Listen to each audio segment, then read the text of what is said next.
না আনফুসানা, নিজকে আপনি দুধে ধোয়া মনে করবেন না। কারণ আমাদের এমন কিছু অপরাধ হয় যেটা আমরা হয়তো খেয়ালও করি নাই, কিন্তু হয়ে গেছে। আপনি ভাবেন নাই, আপনি ভুলে গেছেন, আপনি খেয়াল করেন নাই, কিন্তু আল্লাহ কিছু বলে না। ওয়া কুল্লা শাইইন আহসাইনাহু কিতাবা, কোরআনে আল্লাহ বলে আমি সব কিছু লিখে রাখি। ওই যে বাড়িতে খান নাই, সকাল বেলা ফজর পরে ঘুমাইছেন, 9টা 10টা বেজে গেল, ঘুম থেকে ওঠেন না, আপনার মা এসে আপনারে 8:30 বাজে একবার ডাকছে, কিরে ভূত নাস্তা খাইবি না? ওর আপনি মারে কইছেন মা এখন খামু না, পরে আধা ঘন্টা পরে মা মা আপনাকে তো বড় ভালোবাসে। মা মনে মনে কয় পোলাটা না খাইয়া ঘুমায়, 9টা বাজাইয়া আবার ঘুম ভাঙছে, কিরে ভূত ওরা শোনাম। আপনার মেজাজটা একটু খারাপ হয়ে গেছে, এই মা কইছি না পরে খামু। মা আবার চলে গেছে, 10টা বেজে গেল, ছেলে তো ওঠে না। মা আবার আইসা আপনাকে ডাকলো, আপনি রাগ কইরা একটা ধমক মারলেন, মা যাবে নিয়েন তো, তোমারে না মানা করছি, রাখবা না। মা মনে মনে কষ্ট পায়, ছেলে তোকে ভালোর জন্য ডাকলাম, দিয়া মানে ধমক দিলি বুঝি। আসলে আপনি ঘুমের মাঝে ধমক মারছিলেন, ভালো করে খেয়ালও করেন না, আর ভাবছেন মা কি আর কিছু মাইন্ড করবেন, কিন্তু আপনার ছোট্ট ধমকে মা মাইন্ড করছে, মা কষ্ট পাইছে। হতে পারে আপনার অজান্তের এই ধমকের কারণে আপনার উপরে আল্লাহ বড় একটা আযাব গজব দিয়ে দিতে পারে। পরে আপনি এটা ভাবেন নাই কোনোদিন যে এই গজবটা আসলো কেন, এই আযাবটা আসলো কেন, আমি তো কোনো ভুল করি নাই। ওই যে ঘুমের ধমক মারছিলেন, আপনি খেয়ালও করেন নাই, কিন্তু আল্লাহ বলে আমি কিছু ভুলি না, আমি সব কিছু লিখে রাখি। এজন্য যখনই কোনো বিপদ দেখবেন, মুসিবত দেখবেন, তখনই আল্লাহর কাছে দোয়া করবেন, উদউনি আস্তাজিব লাকুম। আল্লাহ বলে আমার কাছে ফিরে আসো, আমাকে ডাকো, লা ইলাহা ইল্লা আনতা সুবহানাকা বলো, তাহলে আমি আল্লাহ যা লিখেছি সেটা মোছার ক্ষমতাও আমার আছে। ইয়াবহুল্লাহু মা ইয়াশাউ ওয়া ইউসবিত وعنده أم الكتاب।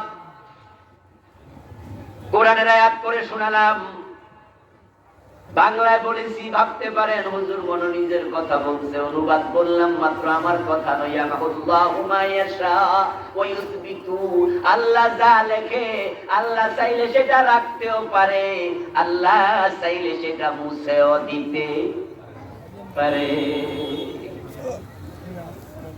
এজন্য আজকে আমি বাকি যতক্ষণ কথা বলবো, দুইটা বিষয় নিয়ে কথা বলবো। একটা হলো আমরা আল্লাহকে বেশি বেশি স্মরণ করব, আর একটা হলো বিপদ মুসিবতে আল্লাহর কাছে আমরা সাহায্য চাইবো, দোয়া করব।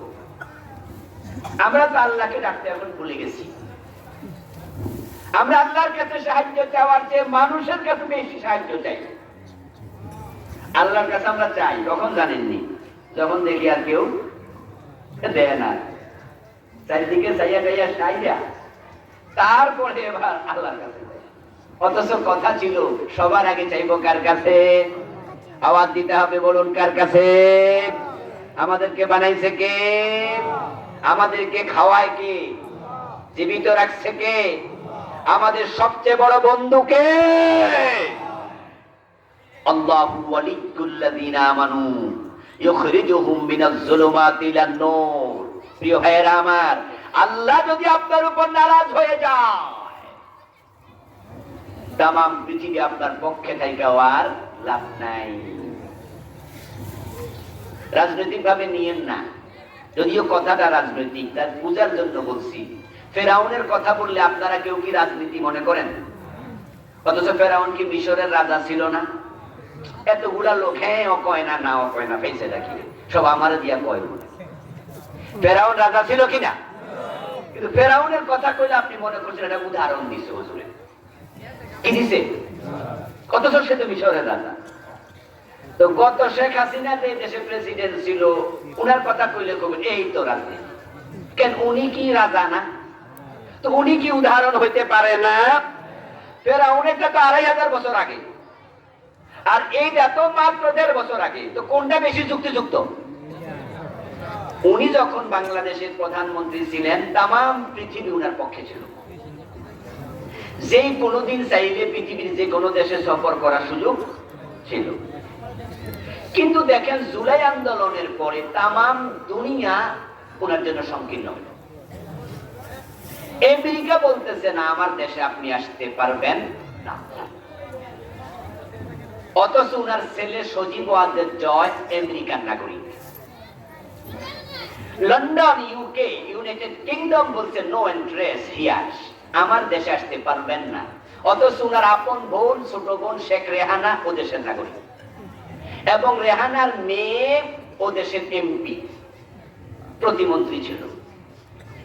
পৃথিবীর সব দেশ বলছে নো, শুধু ইন্ডিয়া আমাদের দুলাভাই হিসাবে জায়গা দিয়েছে। ঠিক, কারণ তাদের সাথে আমাদের স্বামী স্ত্রীর সম্পর্ক, এটা আমরা আগে থাকতে শুনে আসছি। এই কথা কি আমি কইছি না নেতারা কইছে? সবাই কইছে। তো তাহলে স্বামী স্ত্রীর সম্পর্ক হিসাবে বেড়া যদি জায়গা না দিত তাহলে ফলাই তো কই? প্রশ্ন হলো এমনটা কেন হয়? ফেরাউন যেদিন পানিতে ডুবলো সেদিন সে সজাগ ছিল, ঘুমে নয়। ক্ষমতায় ছিল, পদত্যাগ করে নয়। একা ছিল না, সাথে সৈন্যবাহিনীও ছিল। আল্লাহ ফেরাউনকে যখন পানিতে ডুবাইছে সৈন্যরাও বাঁচাতে পারছে। আল্লাহ যখন কারো বিরুদ্ধে চলে যায় তখন দুনিয়ার কেউ তার পক্ষে আর উড়ি বাবা। আর ইব্রাহিম আলাইহিস সালামের পক্ষে আল্লাহ ছিল, তাম দুনিয়া ওনার বিরুদ্ধে ছিল। আগুনে ফেল ওনাকে মারতে পারে নাই। ইব্রাহিম আলাইহিস সালাম হায়াত পেয়েছিলেন 250 বছর, 175 বছর জীবিত ছিলেন। লম্বা হায়াতে সন্তান সন্ততি নাতি পুতি অনেক দেখেছেন। জীবনের শেষ দিকে যখন তিনি জীবন নিয়ে কারগুজারি শোনাতেন, জীবনের গল্প মেমোরাইজ করতেন, শোনাতেন আত্মীয় স্বজন নাতি পুতিরে, নবী ইব্রাহিম আলাইহিস সালাম বলতেন, আমার লম্বা হায়াতে যত আরামায়েশ ভোগ করেছি সবচেয়ে বেশি আরামে ছিলাম নমরুদের আগুনের ভিতরে। তাহলে আমাদের সম্পর্ক সবচেয়ে বেশি হবে কার সাথে? আমি সবার জবাব চাই, কার সাথে? আল্লাহ যদি আপনার বন্ধু হয় আর কোনো টেনশন নাই। এই জন্য নবীজি সাল্লাল্লাহু আলাইহি সাল্লাম বলছেন, তোমাদের যদি জুতার পিতা ছিঁড়ে যায়, স্যান্ডেলের মাঝে কি আছে? কথা বলেন না, স্যান্ডেলে কি আছে? স্যান্ডেলে পিতা আছে। নবীজি বলছেন, লা ইয়াসআল আহাদুকুম হাজাতাহু কুল্লাহা রাব্বাহু হাত্তা শিসআ নাআলিহি ইদান কাতাআ। আমার রাসূল বলেন, তোমাদের যত প্রয়োজন আছে দুনিয়ার মানুষের কাছে না, আগে বলবে কার কাছে? সবাই কথা বলতে হবে তো ভাইরা, কার কাছে বলো? ইভেন তোমার জুতার ফিতা যদি ছিঁড়ে যায় সেটাও আল্লাহর কাছে বলো। আর কেমনে বুঝাইতে পার? আপনি জুতার ফিতা কিনবেন, ছিঁড়ে গেছে, এটা কেনার জন্য বাজারে যেতেছেন, রাসূলুল্লাহ কয় আগে আল্লাহরে বলো, আল্লাহ আমার স্যান্ডেলের ফিতা ছিঁড়ে গেছে, আমি একটা ফিতা কিনতে যাই, তুমি সাহায্য করো। এটা বলে বাজারে যাও। কারণ এমনও তো হতে পারে আল্লাহরে না কইয়া আল্লাহরে ড্যাম কেয়ার কইরা আপনি বাজারে গেলেন, যাওয়ার আগে মানি ব্যাগ নাই। কি পকেট মার আসেনি বাংলাদেশে? আচ্ছা, যাওয়ার আগে ফতে রিক্সা উল্টে পা ভেঙে গেছে, তো স্যান্ডেল পায়ে দিবেন কই? পায়ে তো ভেঙে গেছে। এক বেটা বাজারে যাচ্ছে, বাজারে যাওয়ার সময় জিজ্ঞাসা করতেছে লোক একজনে, ভাই কই যান? কই যে বাজারে। তো বাজারে যান কেন? কই গরু কিনবো। ও গরু কিনবেন? আরে ভাই গরু কিনবেন ইনশাআল্লাহ কোন? তো বেটা কইতেছে, মিয়া পকেটে টাকা আছে, বাজারে গরু আছে, ইনশাআল্লাহ কি আছে? কিছু লোক আছে না তেরা টাইপের, কি কয় পকেটে কি আছে, বাজারে কি আছে? ইনশাআল্লাহ কি আছে? ইনশাআল্লাহ শব্দের অর্থ হলো যদি আল্লাহ চায়। এই জন্য ভবিষ্যতে কোনো কাজ করার জন্য আমরা কি বলি? ইনশাআল্লাহ, যদি আল্লাহ চায়, আল্লাহ সাহায্য করে। ও বেটা কইতেছে পকেটে টাকা আছে, বাজারে গরু আছে, ইনশাআল্লাহ কি আছে? বাজারে যায় গরু চাইতে চাইতে কোন ফাঁকে যে 2 আঙ্গুল দিয়া কাম সারা লাইছে বেড়া, টের পায় নাই, পকেটের টাকা হাওয়া। এখন গরুর দাম করছে, পছন্দ হয়েছে, এখন টাকা দেওয়ার জন্য পকেটে হাত দিয়া দেখে টাকা নাই। এবার গরুওয়ালা কয় কি ভাই টাকা দেন? কয় টাকা তো ইনশাআল্লাহ চুরি হয়ে গেছে। এখন কি মনে পড়ছে? এখন মনে পড়ছে আরে ইনশাআল্লাহ কই নাই, এখন টাকা তো ইনশাআল্লাহ চুরি হয়ে গেছে। দোস্ত ইনশাআল্লাহ তো শিখছো, তবে নৌকা ডুবাইয়া শিখছো।